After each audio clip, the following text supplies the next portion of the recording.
So we've got 3 presentations for today.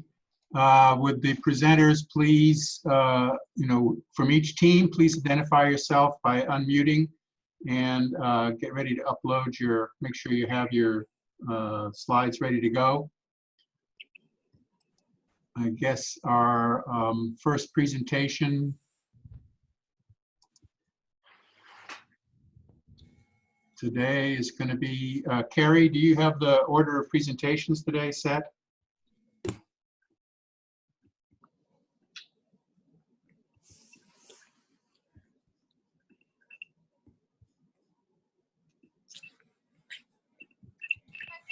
All right, sounds good. I'm taking.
Okay, so who is the presenter for Under the Sea? Can you please unmute yourself? And please, everybody in Under the Sea, go ahead and unmute themselves. Everybody else should be muted and we need to conserve bandwidth. So also mute your video. So be sure to mute your audio and your video unless you're making the presentation. So who is here from Under the Sea, please? Can you raise your hand or chat or identify yourself? I'm here. Janet. I'm here also. Who's Gabriela Benitez. Deborah? Okay. Oh boy, it's hard to find the names in all this.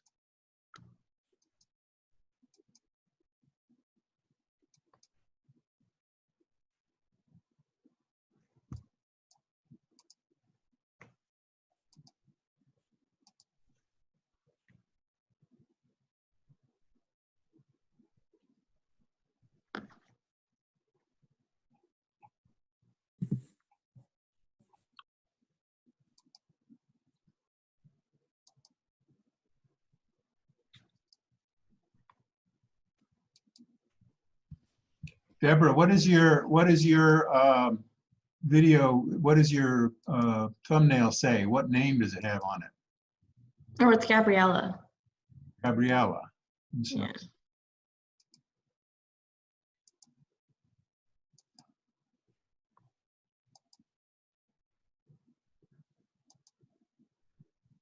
Okay, great. All right, Gabriella, you are now co-host. Oh, I think Janice is supposed to share the PowerPoint. All right, Janice is co-host. Janice, are you there? We haven't decided. I was wondering to see who has a better connection on Wi-Fi because my last class, my Wi-Fi wasn't the greatest. Okay, well, can you figure out?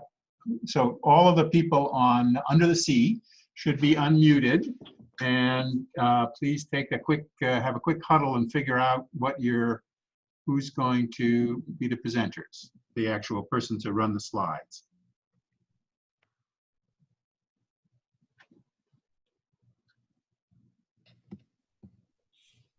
Right now, Janice and Gabriella are co-hosts, so either one of you could I guess I can try. Janice, okay, great. And then what about Homeboys? Who is going to be the presenter for Homeboys? Lauren Pelletier. Lauren, okay, I'm going to make you co-host. So when the time comes, you'll be the one to upload the slides, and all the members of your team will unmute their audio. Okay. And then what about Sea Sirens? Who's here for Sea Sirens? I'm going to be the co-host for Sea Sirens, Kaylee. Okay, Kaylee, I'm making you a co-host. All right. So I guess it was Janice. You were going to try to upload the slides. Yes, I'm gonna try to share my screen. All right. So I'm going to stop sharing, and then go ahead and share your screen if you can.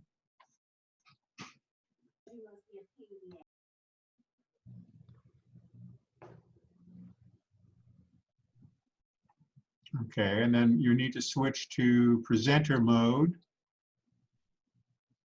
Great, fantastic.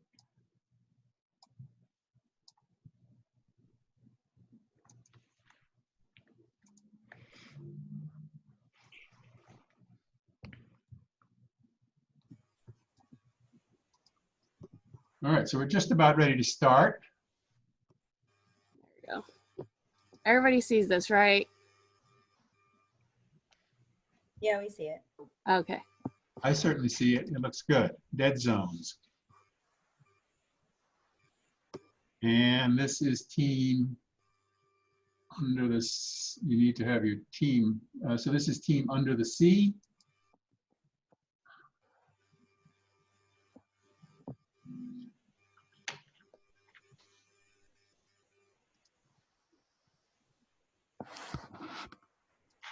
And we only have 34 participants on board.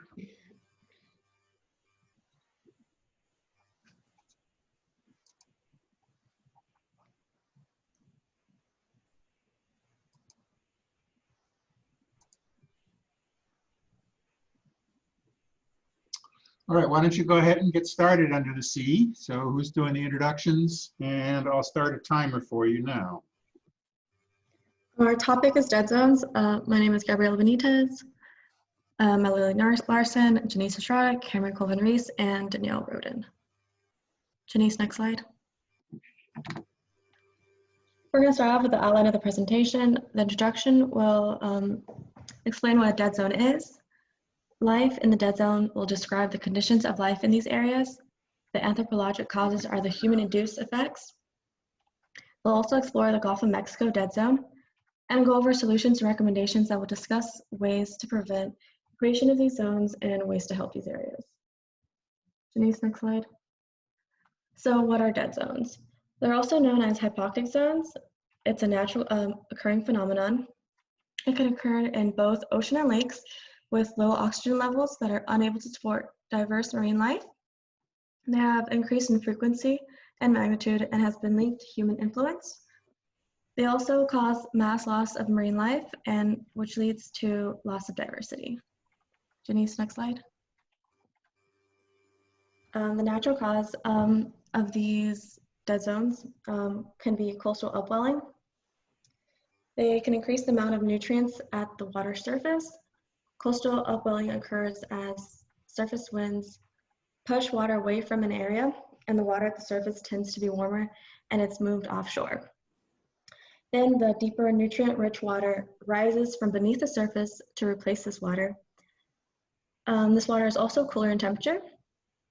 This demonstrates how the changes in wind and water circulation patterns impact nutrient levels in the water, as it can bring excess nutrients in and trap nutrients that were previously flowing out. Ultimately, this process leads to eutrophication, which is the excess nutrients found in the water. Next slide. All right. As Gabby mentioned, these changes lead to the eutrophication of the area. These excess nutrients cause algae to start outcompeting the phytoplankton. And as the algae blooms and uses up the nutrients in the water, it actually starts to die off, leaving a large amount of decaying matter. The bacteria in the water,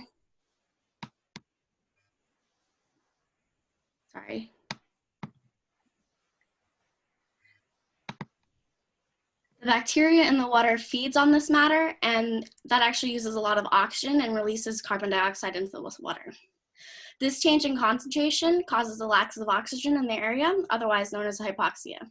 This hypoxia leads to a decrease in biodiversity in the local ecosystem. So my class is kind of, not really, class already started, but I can. Next slide, please.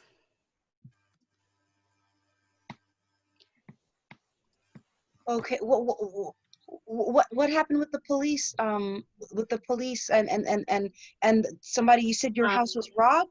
Somebody is, Tanya. if you're not part of the team that's now presenting, please mute your microphone. Okay, carry on, please. All right. The biodiversity initially decreases because the phytoplankton in the area will die off. Then as oxygen levels continue to lower, the mobile organisms such as fish will actually just move out of the area. Anything that's remaining, which are normally the slow-moving bottom-dwelling fish, crabs, and other invertebrates, will die off in mass mortality events. After this, anything remaining in the area will show decreased fitness and lower production when compared to similar communities in oxygen-rich environments. And this leads to an overall decrease in health of the ecosystem. Next slide, please. Now, there are some dead zones that actually have oxygen levels that are so low that they don't support any regular life.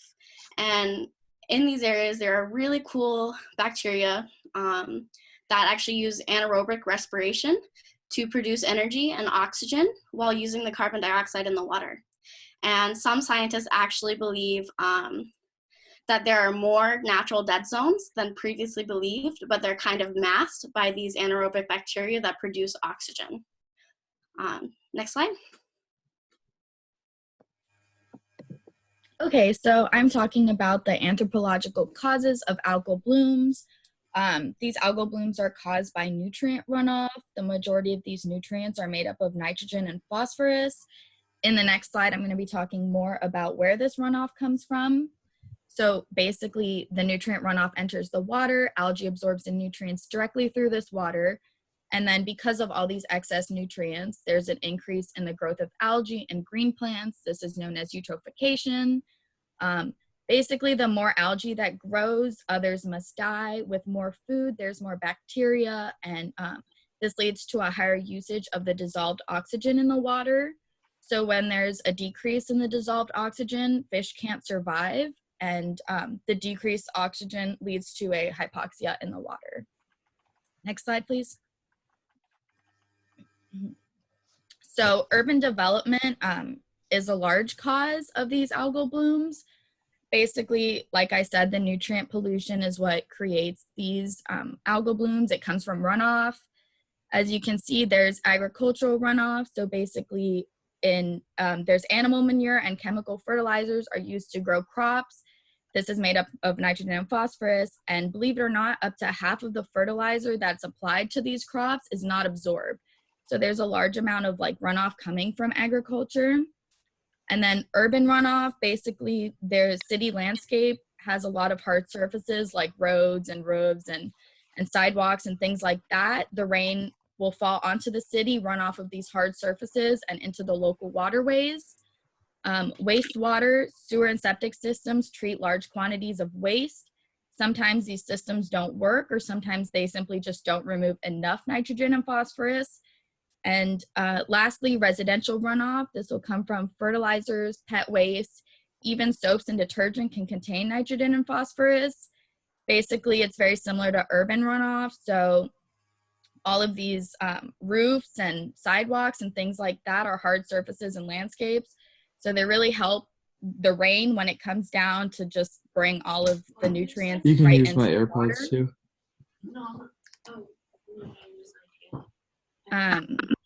Oh. So basically, like I said, these nutrients stimulate the phytoplankton growth, leading to the algal blooms. Next slide, please. Okay, so the economic effects of dead zones. Basically, in these dead zones, there is a vast area of hypoxic bottom water. As you can see in the diagram, this places a lot of stress on fish and other organisms. Some of the fish are able to leave the area. Some of them simply cannot leave and they kind of just die. So basically, dead zones are not appealing for tourists. They're not nice to look at. So naturally, there's a decrease in these kinds of activities like fishing, diving, snorkeling, and this leads to wage loss and lower spending. So one example of this is the Gulf brown shrimp. So during hypoxic events, fishermen caught more small shrimp as opposed to larger ones. So this made the small shrimp really cheap and the large shrimp really expensive. Overall, they caught the same amount of shrimp, the same quantity, but because of the smaller amount of the large shrimp, this led to a net economic loss. Next slide, please. Okay, hey, so I will be talking to you about the Gulf of Mexico dead zone. This dead zone nearly covers 8,800 square miles in the Gulf of Mexico and is the largest dead zone since mapping began in 1985. The picture shown on the right shows the dead zone area, which stretches underneath Texas to Louisiana. Causes of the dead zone are such as the baby boom, agriculture, wastewater pollution, and overfishing. All this contributed to the growth of this dead zone. The main source causing this dead zone is chemical fertilizer runoff from the Mississippi River Basin. Due to the increased demand of food during World War II and the baby boom years, the demand on food resulted in farmers using more fertilizer and animal waste to help yield crops. In doing this, only increased the runoff more. The crops really only ended up absorbing a fraction of what was applied to the soils, and in some places resulting in less than 20% being absorbed. The drainage from the Mississippi River comes from 31 states, and within those states, there are more than 55% of agricultural lands and 33% of U.S. farm-related jobs. Wastewater is another cause from cities and factories that live near the Mississippi River. As our population increases, so does the need for food. Farmers were affected by the baby boom, and so were the fishing industries for the need for seafood.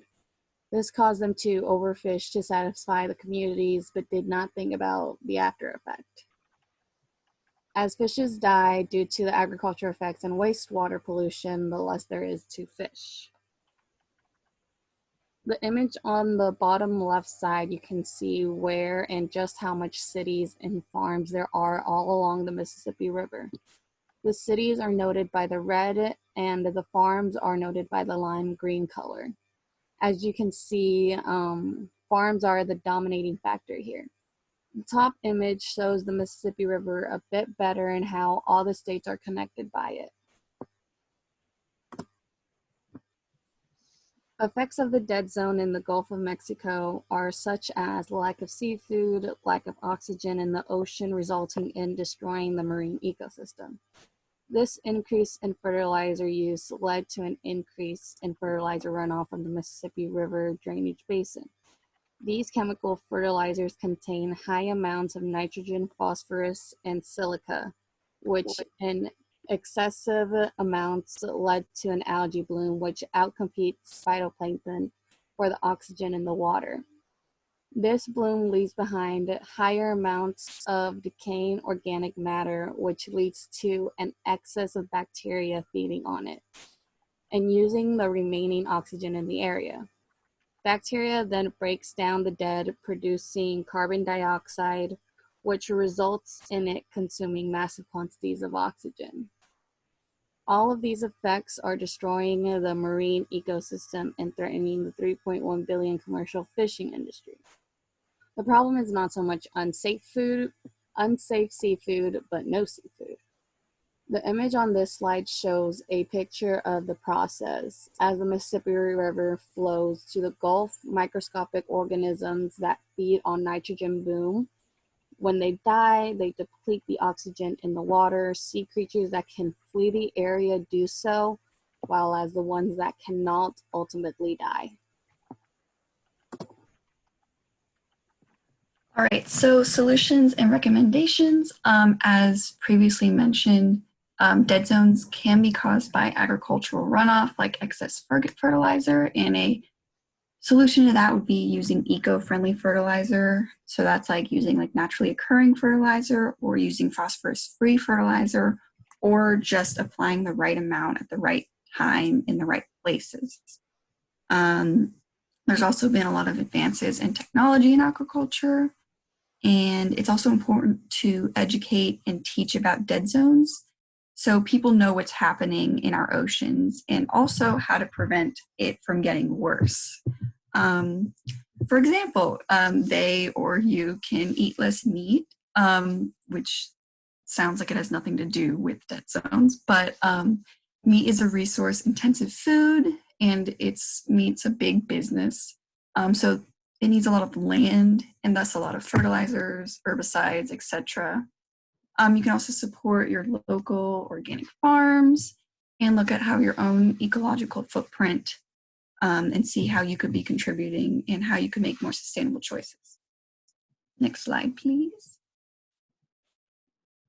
All right, so in summary, dead zones, they're bodies of water with not enough oxygen to support life.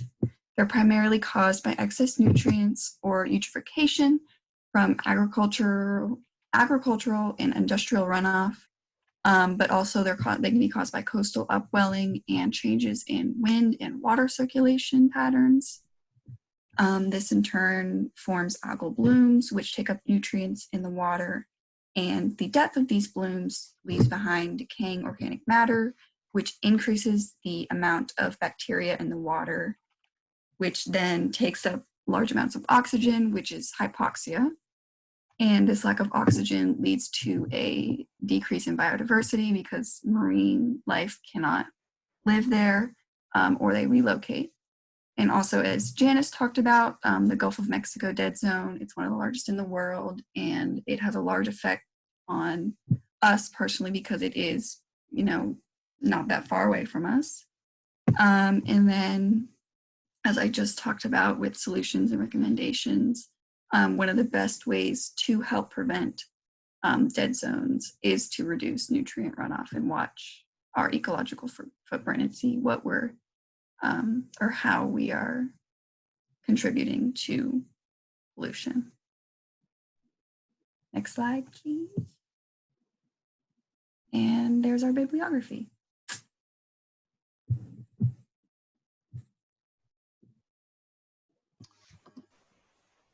Okay, all right, well, there's time for questions. Are there questions from the students about this presentation?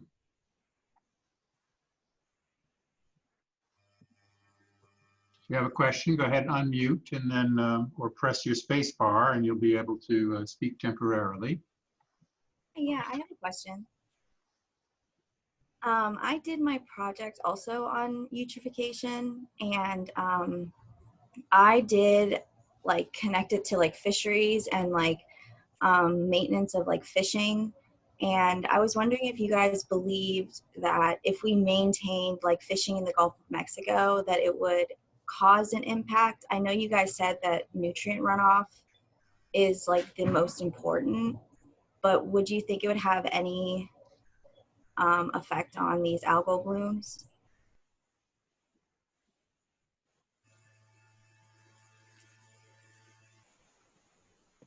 Can you rephrase again, like what would have an effect on the algal blooms?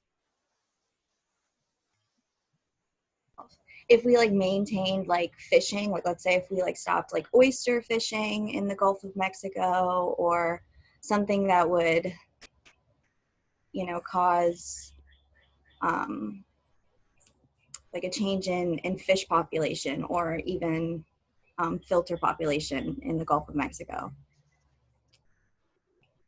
Would that cause any effect on these harmful would cause any effect on dead zones, or would they just keep happening because of our nutrient pollution?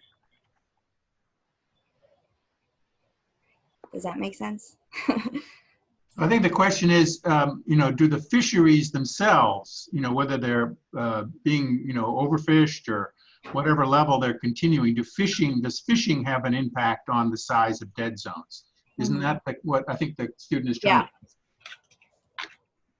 Well, fishing contributes to the dead zone itself because it takes away more of the fish. That's what's left in it. But I wouldn't say that it's a main point to the dead zone. It's more of like the chemical fertilizer or the lack of oxygen in the ocean. Okay. I would say that probably removing those filter feeders could help to buffer it some if you leave them there, like the oysters and mollusks and whatnot. But that's only to a certain extent because they can only filter so much out of the water. Thank you. Okay, I had a couple of questions. I think maybe we could ask here to clarify some of the ideas about dead zones and hypoxia. First of all, can you define hypoxia, you know, as in terms of how much oxygen is in the water, you know, in concentration or saturation? What is the definition for when things become hypoxic?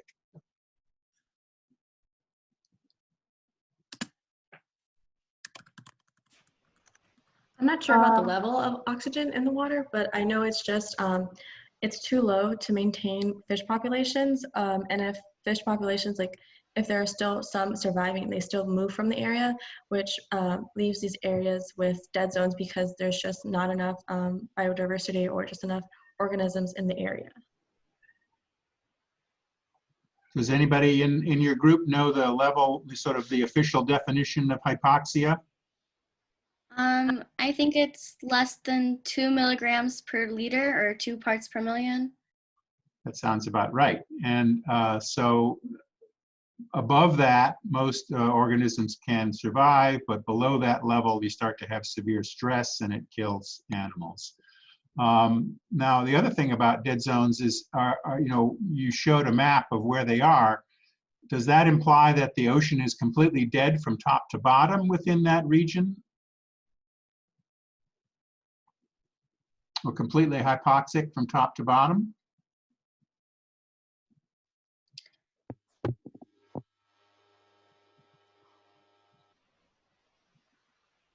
It really depends on the area and the depth, I believe, because you can, and definitely in deeper areas, you can have hypoxic zones at the bottom, and that's what we'll see, like a lot of the extremophiles. But as you go further up, because of the currents and whatnot, there will be, there could be oxygenated zones with normal life. Mm-hmm. So, you know, when do dead zones occur? Is there a seasonal factor there? Yes, definitely warmer waters do play a large impact in this. Going back to the example of the Gulf brown shrimp I was talking about, these like hypoxic events happen like mostly during the summer. So they were really comparing like their shrimp catch from like their summer as opposed to other seasons. Okay, so two important factors about dead zones is that they're seasonal. They tend to expand and reach their greatest extent during the summer months. Warm water is part of that, but the other thing that's important is how much wind there is, because of course wind blowing across the water mixes the water and mixes in oxygen from the atmosphere into the water.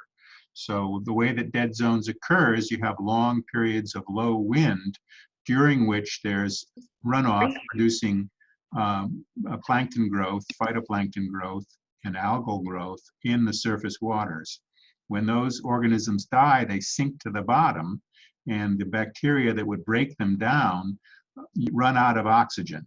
They use up all the oxygen. That's called biological oxygen demand.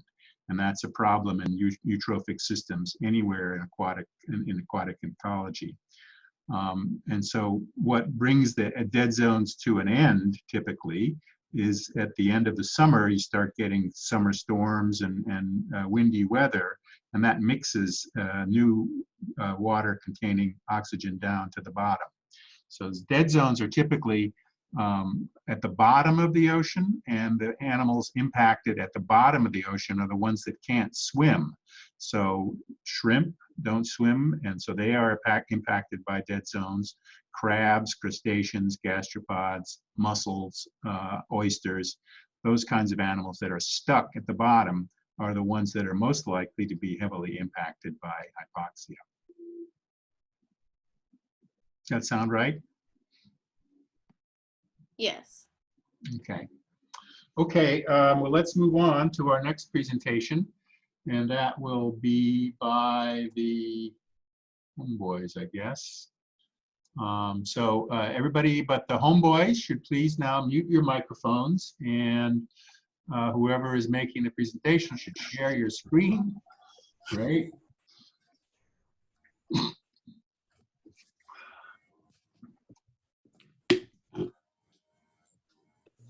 Okay, please start your presentation.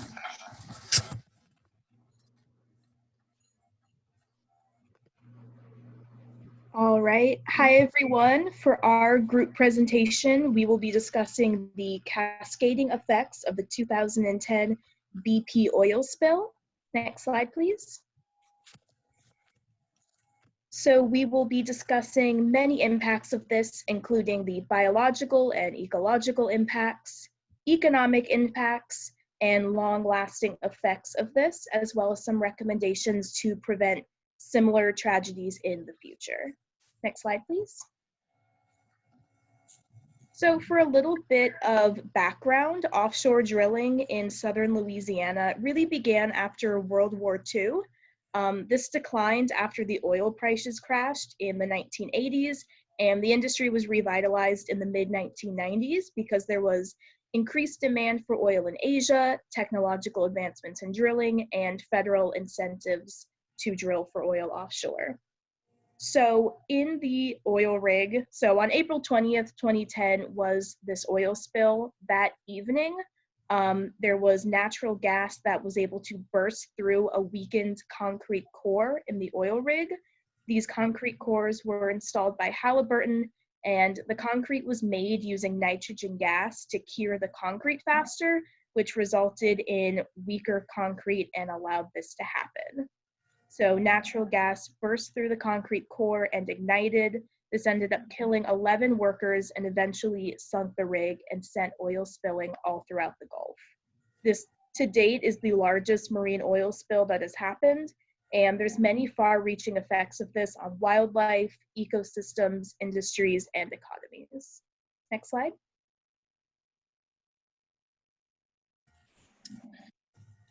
Okay, so polycyclic aromatic hydrocarbons alone caused a severe decrease in benthic fauna in the 24 kilometers squared around the wellhead.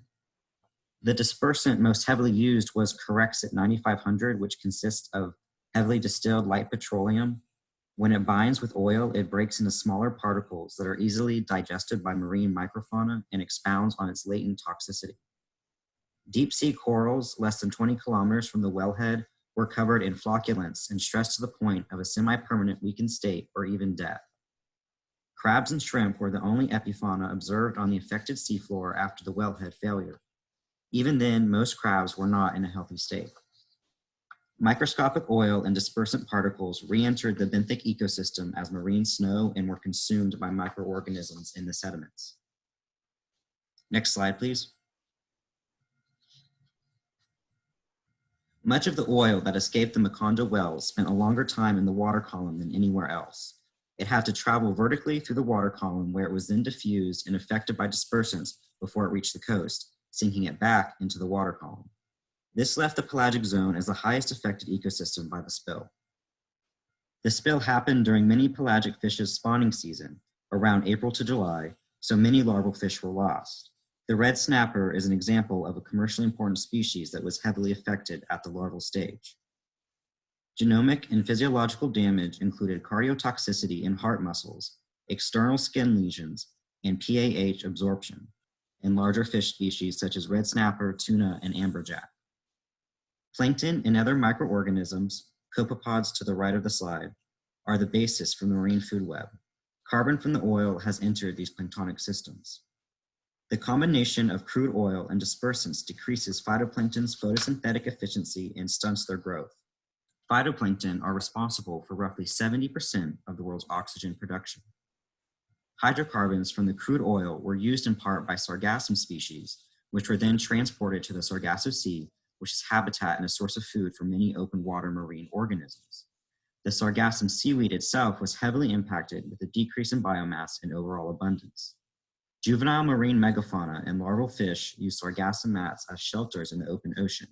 At least 4 species of sea turtle use sargassum mats in their juvenile stages. Next slide, please. The largest river in North America, the Mississippi, leads to the largest delta in North America.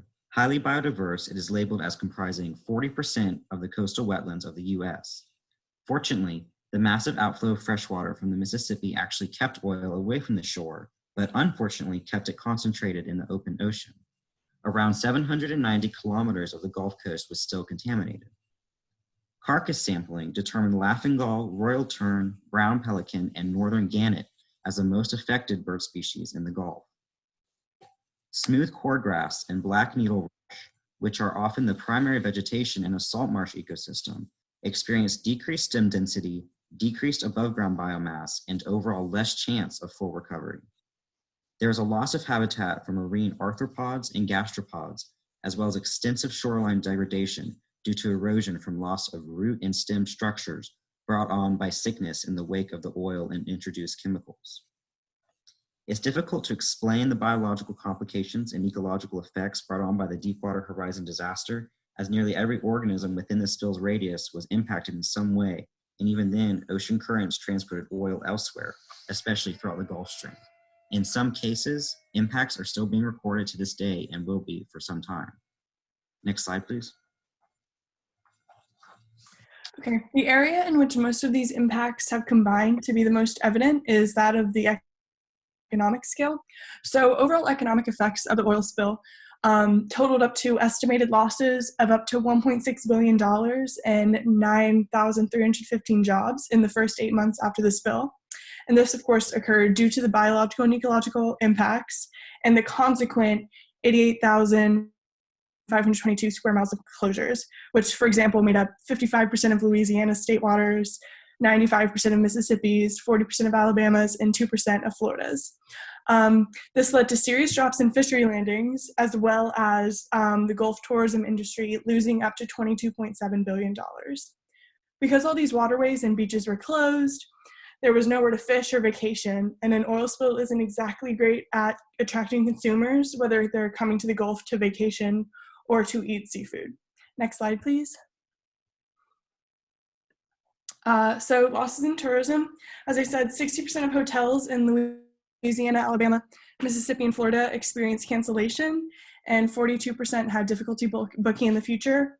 This is most evident in dollars of tourist spending lost. So lost spending by tourists in Louisiana, for example, so that's money spent on hotels, restaurants, recreation, etc., totaled $32 million by 2010 and up to $153 million by 2013. So 2.5 years after, or a little over 2.5 years after the spill. As you can see by this TripAdvisor graphic, damage to consumer opinion led to decreased visitation in multiple places. So in this graphic, each column represents a rate of change in visits to TripAdvisor websites of each city 20 days prior to a specific date.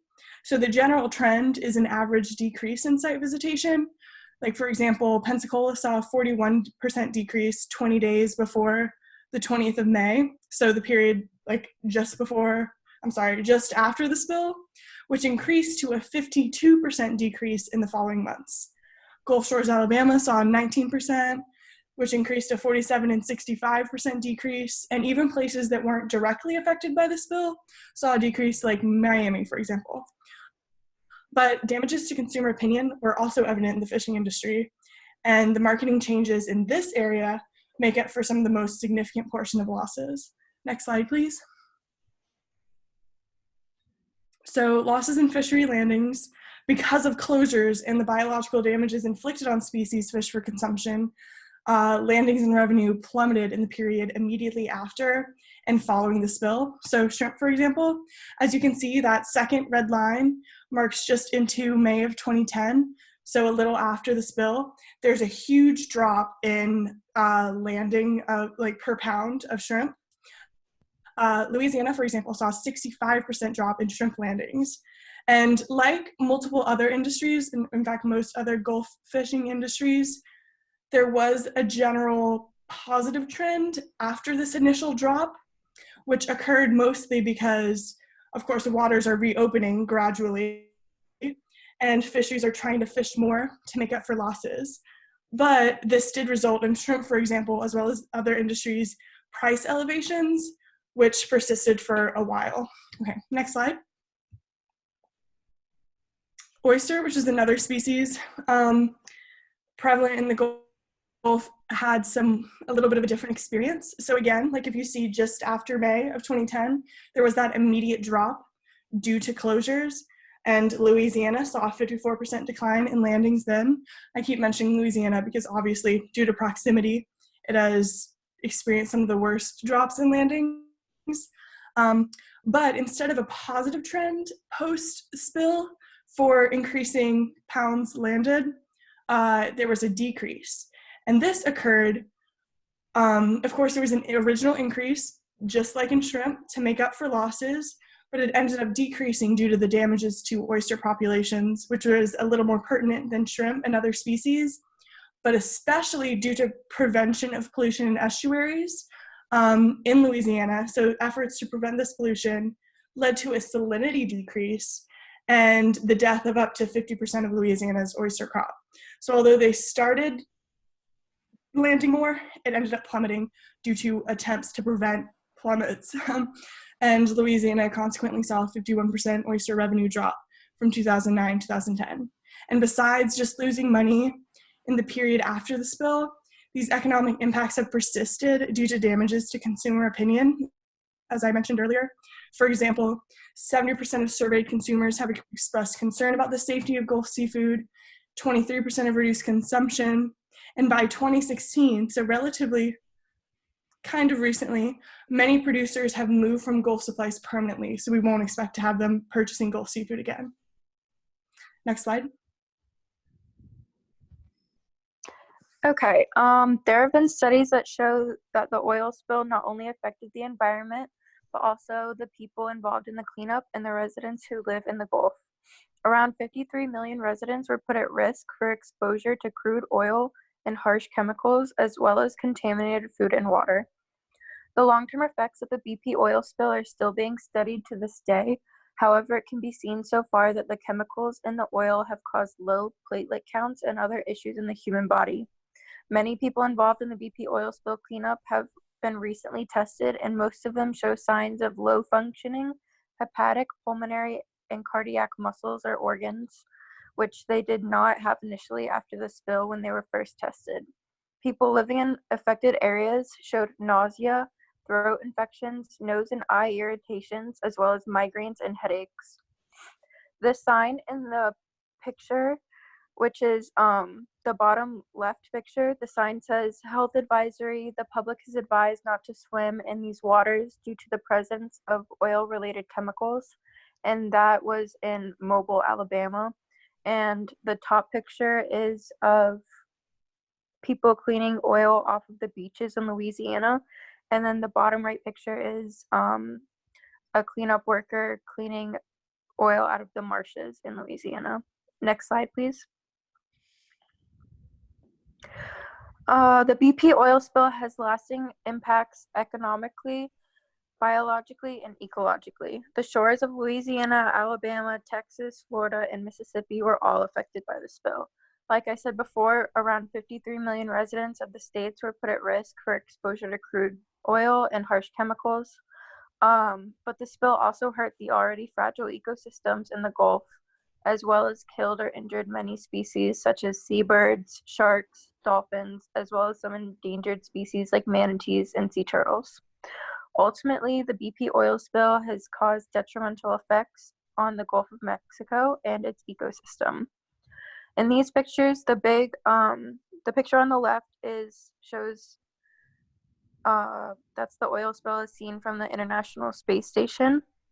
The top right picture is a dead sea turtle laying in oil, and the bottom is a pelican covered in oil. Next slide, please. On April 20th, that'll mark the 10-year anniversary since the spill occurred, and what are the lasting effects? Marsh sites, which is the top right picture, marsh sites in Louisiana that were heavily oiled during the spill are still not completely healed. These sites still had medium to high concentrations of oil in the waters surrounding the marshes 9 years after the spill occurred. The bottom right picture is a polychaete worm, and these worms are important to the health of marsh sediments, as well as their prey to many species that reside in the marshes. Before the spill, these worms were abundant in the areas and could be found almost anywhere. However, recent studies have shown that now they're pretty much gone. They haven't been seen really in the marshes at all lately. There's still a lot of work to do in the Gulf to recover all that was lost. One of the main things that scientists are doing to aid in the recovery is improving soil conditions for the marshes, which will allow the vegetation to grow back healthily, and that'll in turn mean more animals and more plants will come back. Next slide. So in the wake of the BP oil spill, President Obama signed an executive order creating a commission to study the outcome of this incident. The commission recommended new safety rules, accountability standards, and environmental regulations for drilling in U.S. waters. Obama then signed another executive order to promote environmental stewardship of the ocean, coast, and the Great Lakes, which according to the Bureau of Ocean Energy Management, were the most aggressive and comprehensive reforms to offshore oil and gas regulation and oversight in U.S. history. Some key recommendations were tougher safety regulations on the construction, oversight, and operation of offshore oil wells and other equipment, particularly blowout preventers, which is what was thought to be the cause of the explosion. However, in recent years, President Trump revoked Obama's stewardship directive, replacing it with a new executive order, giving more responsibility to states for offshore oil and gas drilling, as well as prioritizing business interests ahead of the environment. Trump said the measure is rolling back excessive bureaucracy created by the previous administration. In this case, my recommendation is to overrule Trump's initiative and keep in place these regulations the Obama administration created, and even more so to further discover a way to enforce them, potentially by utilizing the Coast Guard and other defense forces that will regulate large oil companies and potentially even implement fines to make sure they don't do it again. Another recommendation is if the decisions are left up to the states, lobby your local government to pursue similar sanctions to the Obama administration's legislation. As of now, President Trump wants to expand deep sea drilling into the Atlantic, which makes this a larger priority than before, because it has become more of a deep sea issue rather than just a Gulf of Mexico issue. It brings up the idea that if this spill can happen here, it can happen anywhere. As you can tell from the range of topics my groupmates have discussed, the effects of the Deepwater Horizon oil spill cover several areas, each that should cause deep concern for the public. The impacts of the spill on marine life, their physical health and development, their ability to grow and complete larval seasons, and their general quality of life were all affected. The fact that their habitats became either somewhat or nearly entirely inhospitable to them was also a major issue that lowered populations, some of which have still not been able to recover fully. Human issues like loss of jobs and tourism along the coasts, to the rippling economic repercussions of smaller catch sizes, which detrimentally impacted local economies and individual families that relied on those industries, put many at risk of unemployment and poverty. Aside from monetary issues, both people and animals alike are also still today facing health risks and changes in the environment that all could have been avoided without the spill. Next slide, please. Overall, this event and its far-reaching spread of dangerous effects could have been avoided if proper attention had been paid to things occurring on the rig, and if the communication between workers and engineers had been made a priority. In order to keep something like this from happening in the future, and in order to save the communities along the coast, both human and marine, it is imperative that we remember the dangers involved in deep-sea drilling, do our part to keep regulations from being repealed, fight for marine protection, and consider alternative possibilities to oil in order to hopefully eliminate the drilling altogether at some point in the future. And then if we go to the next slide, it's just our bibliography. And then we're done.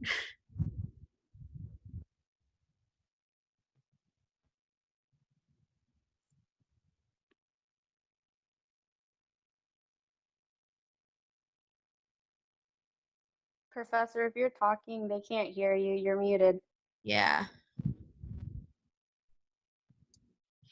Oh, okay. I was pressing my space bar, but that wasn't working. All right. Well, thank you. That was a nice presentation in terms of time. You finished right on time, and we have time now for questions.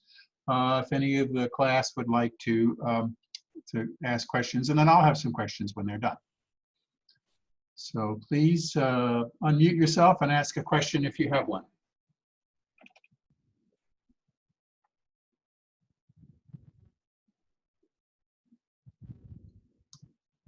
I have a question.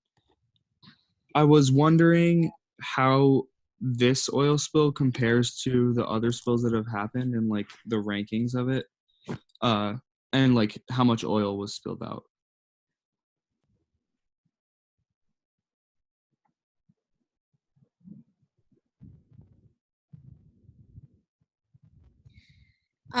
I mean, the spill lasted for 87 days, and I think the estimation was like over 3 million barrels, which is like 130 million gallons-ish.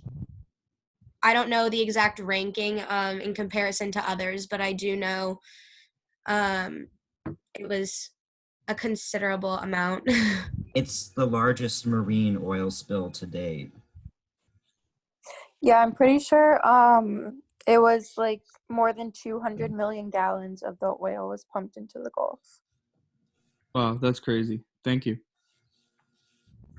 Just to compare to a past oil spill on that, so the BP oil spill spilled 779 million liters. Compared to that, the Exxon Valdez only spilled 1.6 million. So it was significantly larger than most of the past worst oil spills that have happened. Thanks. Other questions from the class? Okay, well, I wanted to clarify a few points.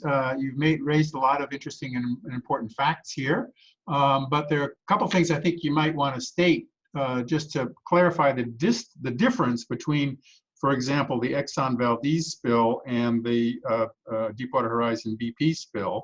And you were right to point that out, that the BP spill was, hundreds of times greater than the Exxon Valdez spill. What were some other differences between these oil spills, and what made the the Deepwater Horizon spill unique in terms of its, the way that it occurred and where it happened?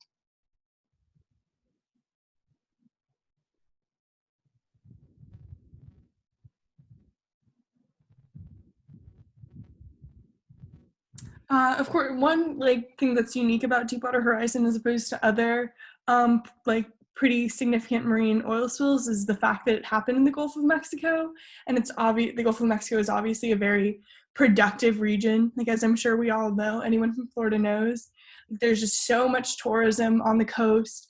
So many fishing industries are really cemented down here, and those being blocked off for such a significant point of time, as well as the more lasting effects of the oil damaging those populations itself and consumer opinion, has obviously had some pretty far-reaching consequences, as opposed to other spills that may happen, for example, in the North Pacific, around Alaska, or in the North Atlantic, or anywhere that's a little bit less, has less consumer focus. Is not quite as close to home.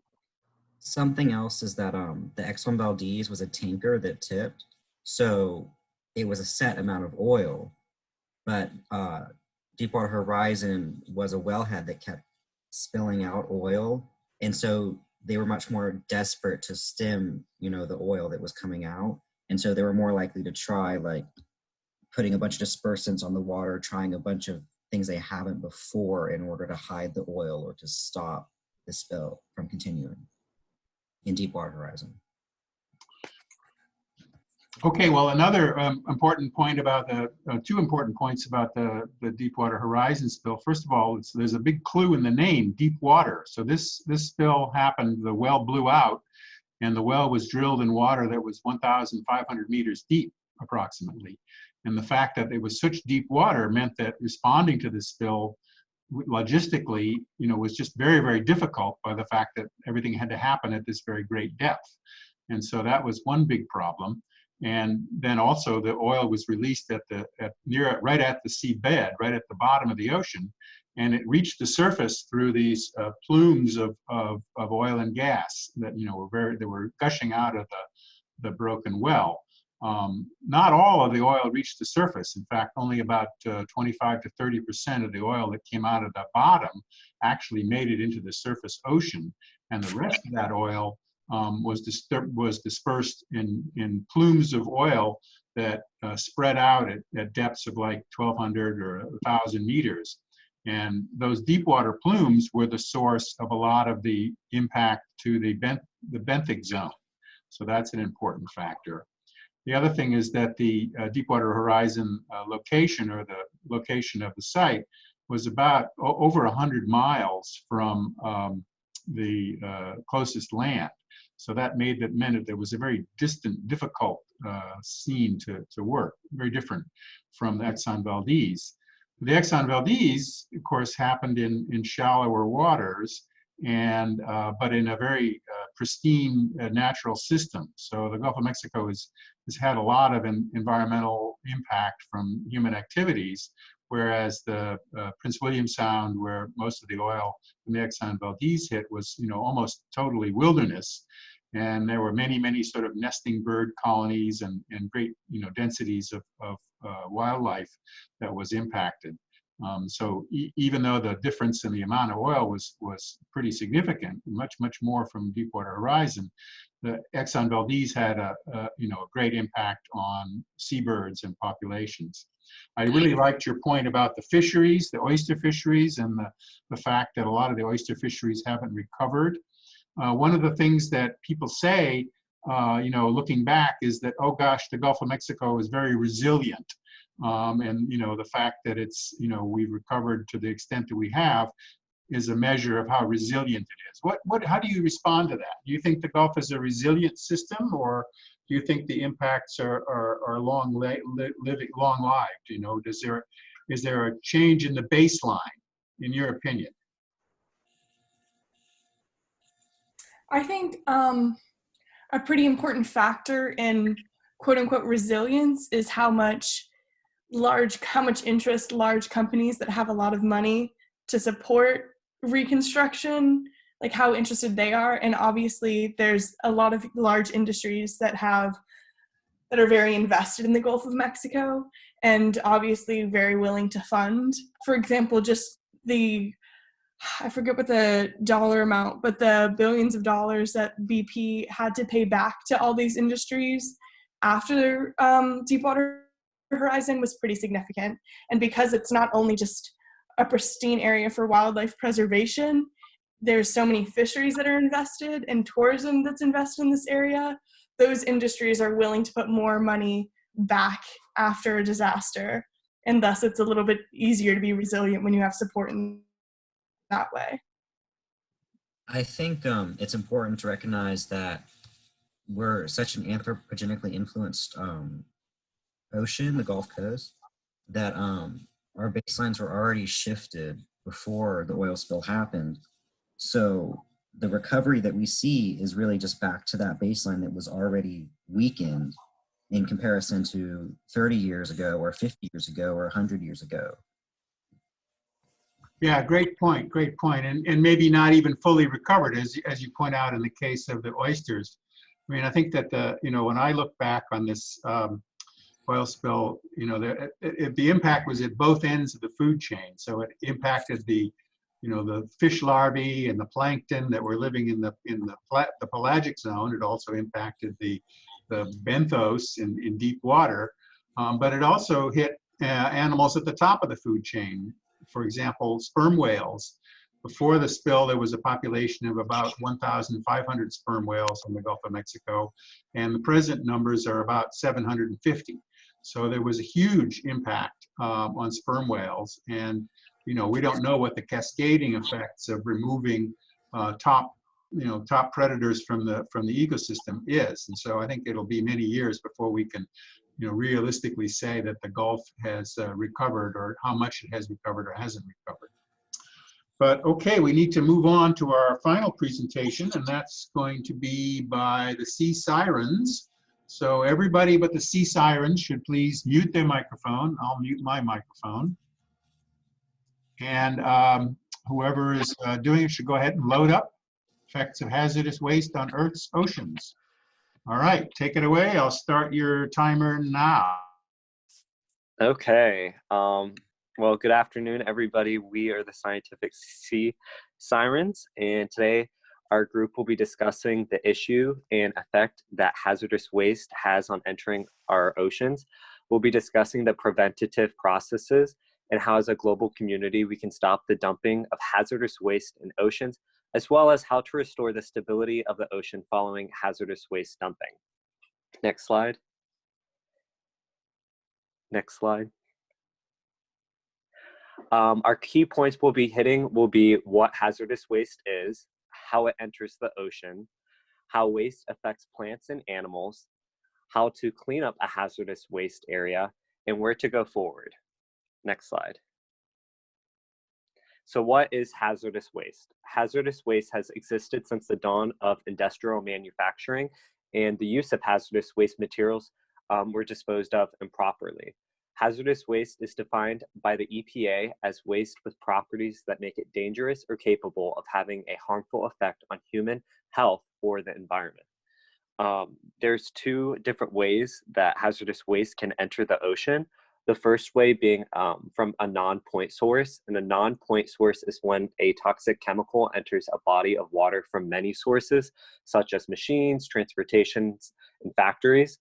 An example would be excess fertilizer, herbicides, or insecticides from agricultural lands, as well as oil, grease, and toxic chemicals from energy production and transportation that finds its way into public drainage infrastructure that eventually makes its way into the ocean. So it comes from a variety of different sources.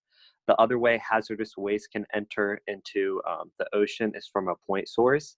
A point source is in which waste enters a body of water at one specific point. An example would be an oil spill from a refinery, as the past group previously discussed. The EPA classifies hazardous waste with 4 different levels. Hazardous waste can be classified based upon its nature, such as ignitability, corrosivity, reactivity, and toxicity, as well as where it comes from.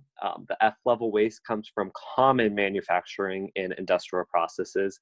The K-level waste comes from specific manufacturing and source specific waste processes. The P list identifies acute hazardous waste from discarded commercial chemical products, and the U list identifies common hazardous waste from discarded commercial chemical products.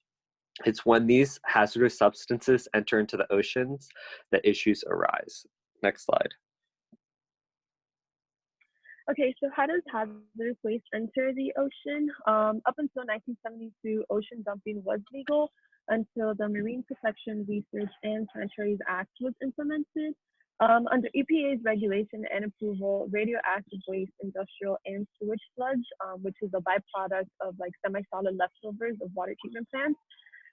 This type of byproduct is able to be recycled and reused in agriculture, but when it does contain toxic substances, it must be dumped, and it usually just ends up in our oceans. If you could just go to the next slide. Other forms of hazardous waste that enter our ocean is agricultural pollution, and that's anything like pesticides that contaminate groundwater either through direct contact or runoff. Also, livestock waste carries pathogens that can disrupt the ocean systems, and these types of pollution enter through river systems that eventually connect to the ocean, as well as hazardous household waste that include cleaning products, weed killers, and motor oil. There really isn't a set regulation how these products can be disposed of, so oftentimes they're thrown down the drain, into the sewer, onto the ground. Again, that they all enter the groundwater systems and that eventually lead to the next slide, please. So other forms are plastic pollution, but I feel like plastic pollution is a whole separate issue, but it is still considered hazardous waste as it does contain very toxic chemicals that can harm marine life. Oil spills, which was the presentation before us, they are accidents that occur, but they do have a long-term effect on the ocean. And air pollution. There is like air pollution in our atmosphere that when it rains, they get trapped into droplets that land into our ocean. And that's another form that's not really talked about, but is a way that hazardous waste do enter the ocean. So overall, it can just be concluded that hazardous waste enters the ocean intentionally with some sort of regulation under EP, or honestly through poor management and disposal of such waste that always have a final destination into the ocean. Next slide. So when unwanted waste gets into our waterways, it can have a domino effect on the food chain that can start with zooplankton and lead all the way to humans who are eating that affected seafood. Marine dumping and dredging are a big way toxins are getting into the ocean. A study in 2012 showed that the absorption of heavy metals is aggravated during marine dumping and dredging, and is especially found in mollusks and other shellfishes. This accumulation can cause damages to tissues and organs that can lead to harmful effects on reproductive health and development of these shellfish. Shellfish are important because they're one of the largest phylums on Earth, and they're also critical to many ecosystems for many reasons, including a basis of the food web.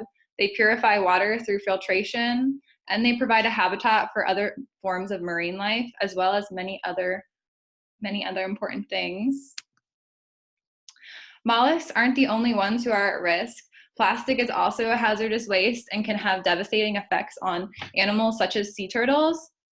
Sea turtles can become entangled in plastic and can be a choking hazard. They can also have effects on development because they're stuck in plastic and can't get out. Plastic also has damaging chemicals that can affect not only the chemical content of the ocean, but also when consumed by these animals. Among these plastics is microplastics, which can be consumed often by filter feeders like whales and all the way down to zooplanktons. When they ingest these microplastics, they aren't digested or absorbed, according to a study by Andrade. And this can This can cause them to be continuously passed along the food chain, so they can have a very, very long lifetime in the ocean and can do a very large spread damage to lots of different marine organisms and ecosystems. Hazardous waste also has effects on marine plants and environments. As Kaylee just mentioned, when toxic waste harms one organism, it can end up destroying an entire food chain of aquatic life. Non-point and point source pollution contributes the most to kelp forest degradation. Some of these forms of pollution that have a direct effect on kelp forests include sewage, industrial disposal, and coastal runoff. Sediments from coastal runoff may lead to the bearing of new kelp shoots, which leads to reduced growth rates and reproductive success. When it comes to seaweed, there are various forms of seaweed that seem to be almost immune to hazardous waste and actually can extract toxic compounds from the water. According to a study being done in Japan right now, brown seaweed can even the presence of carbon, ammonium nitrate, and phosphate within seawater. Next slide, please. I included this slide just to show you guys a specific example of how hazardous waste affected an area in South Florida. Beaches in South Florida were being contaminated due to a water treatment plant nearby that was spilling. And this is something that happens every year. It used to happen a lot more. Back in 2008, this water treatment plant had 258 spills. And then in 2018, they decreased that to 94, but 94 is still not zero, and there's nothing they can ever do to make this sewage plant just completely stop emitting the sewage into the water.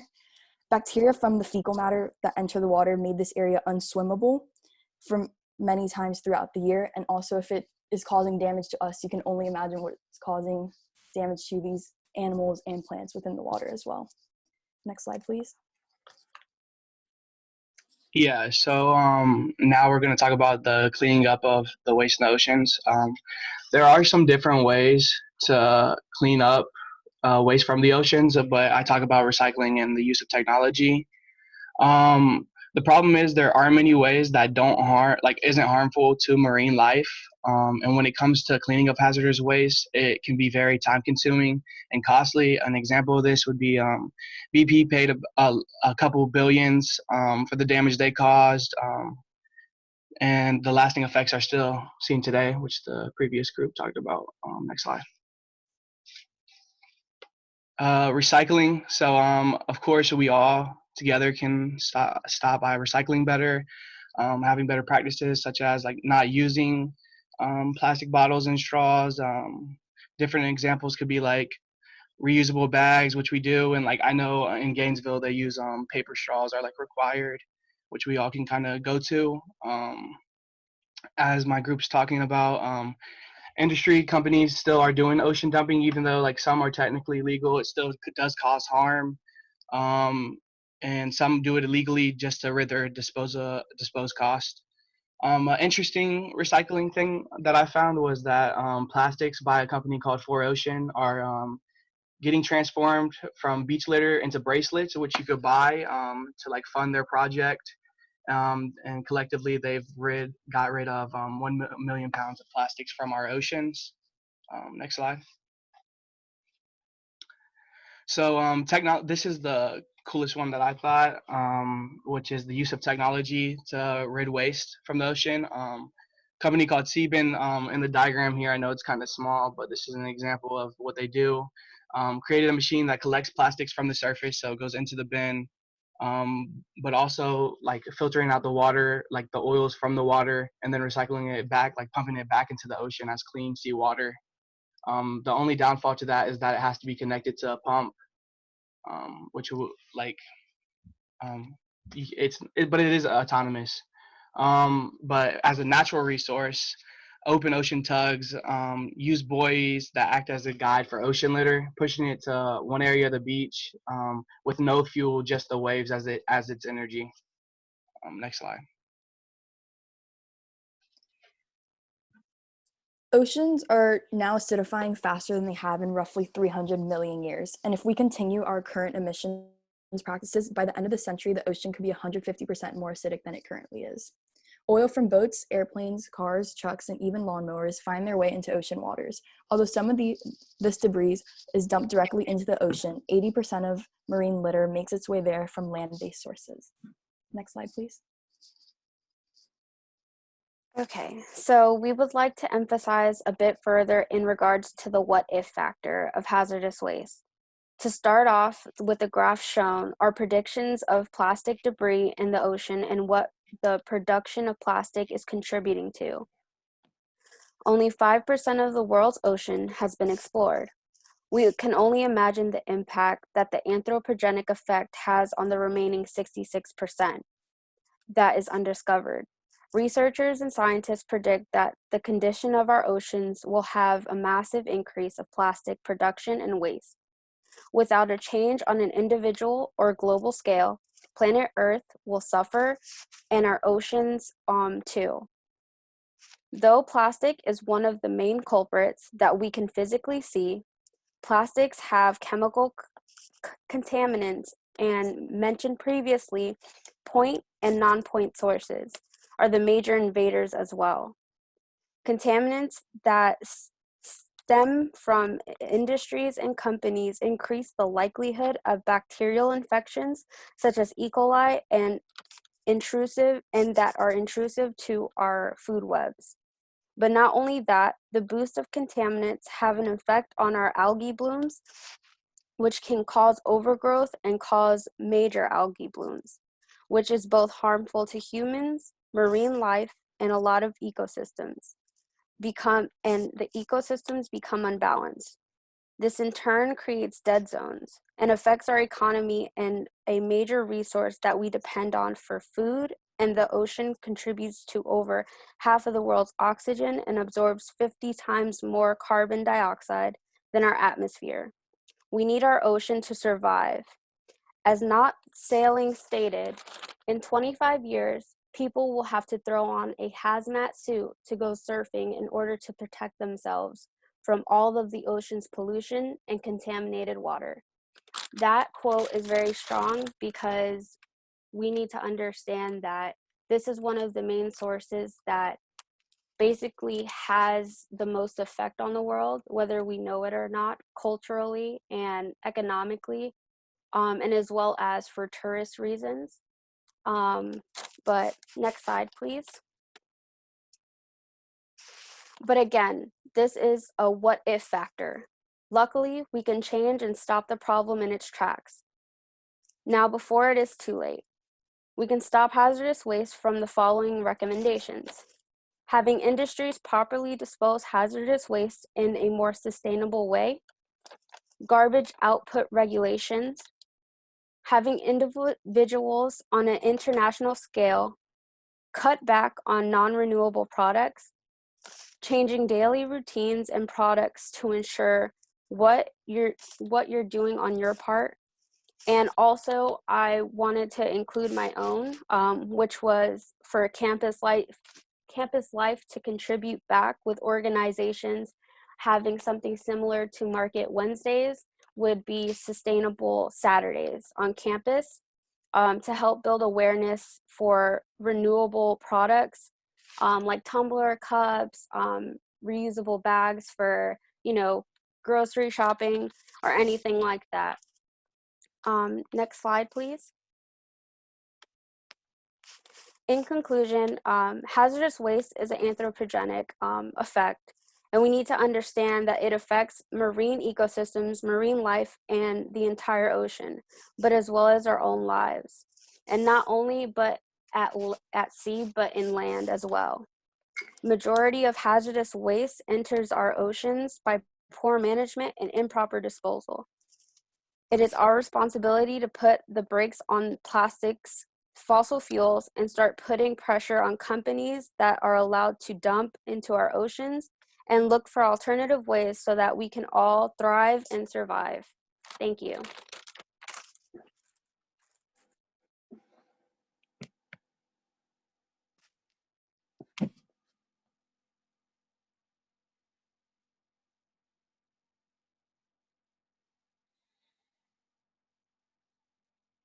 And then these are just our sources. We have a couple different pages of them, but that's it.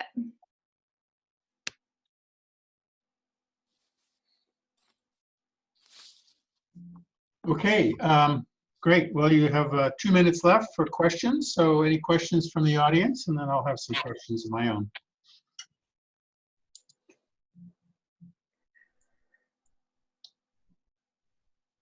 Any questions from the audience?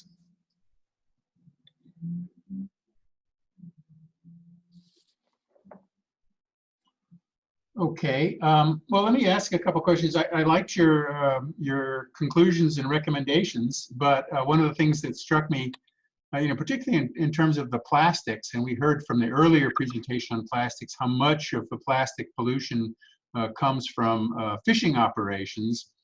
And the thing about fishing operations and the thing about global regulation is that these are international problems. So, how would you tackle the problem of, managing hazardous waste, plastics disposal by all the countries in the world?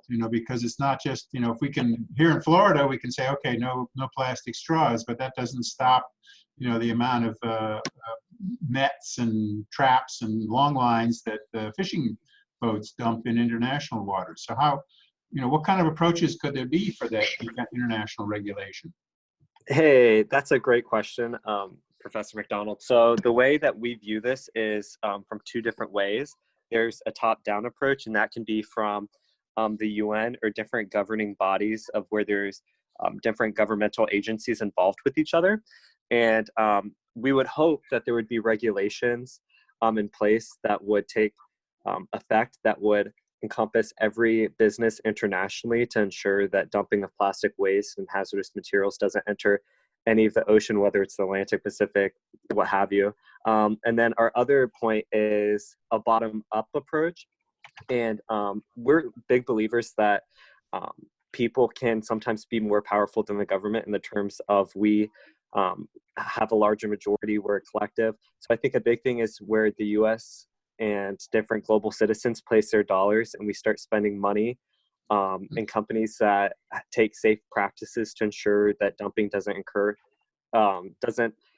dumping doesn't go into the oceans. So I think a big thing is being conscious about where we spend our dollar and only use companies that are in favor of protecting the environment rather than dumping hazardous waste into it.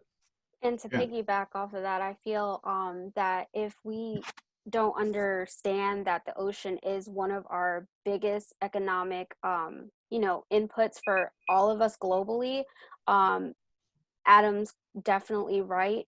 It comes to a point where we all have to realize that the environment comes first before business, because without the environment, we don't have a business. So I feel that if we all sit down at a round table and understand that without the environment being our main source, and taking a step back from profit and money, we won't have a chance to make money without our oceans or any ecosystem at that point.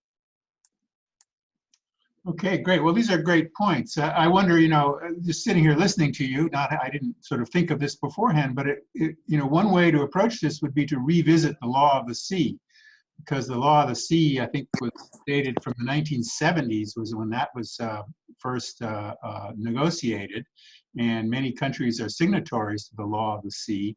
But the law of the sea, at that time, the plastic and the microplastic and the dumping and the haz waste impacts were much, much less than they are now. So it would make sense to, might make sense to revisit that and try to renegotiate that at an international level. Of course, that requires that, you have international, leadership by the United States and other countries that would be concerned, and we may have to wait a while for that. Okay. So we're gonna wrap up the class here. I'll just say one thing in conclusion, and I'll put this out there. Of course, we're all living through this horrible coronavirus impact here, and it's a crisis. It's a genuine crisis for our society, for our country, for the whole world. And I wonder, I wonder if you all can reflect a little bit on, how this sort of global crisis makes us think about the potential impacts of climate change and how we might respond to future crises.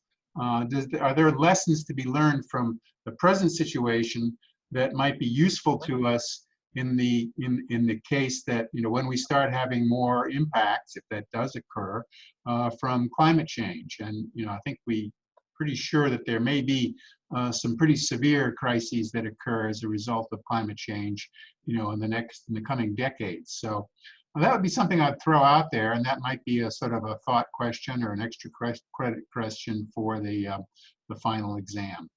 Okay, well, we're going to end the class there. Are there any questions or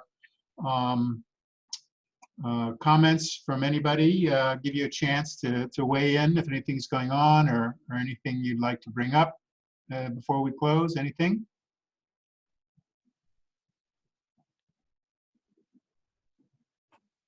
Okay, well, great.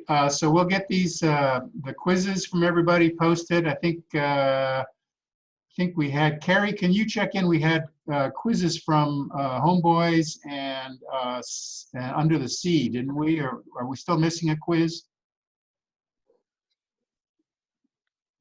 Go ahead, Carrie. Unmute. We're still missing Under the Sea, I think.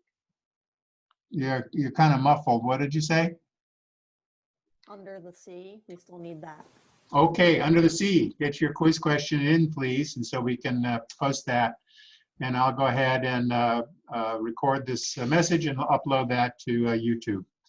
All right, everybody, be safe, and we'll be getting together again next Tuesday.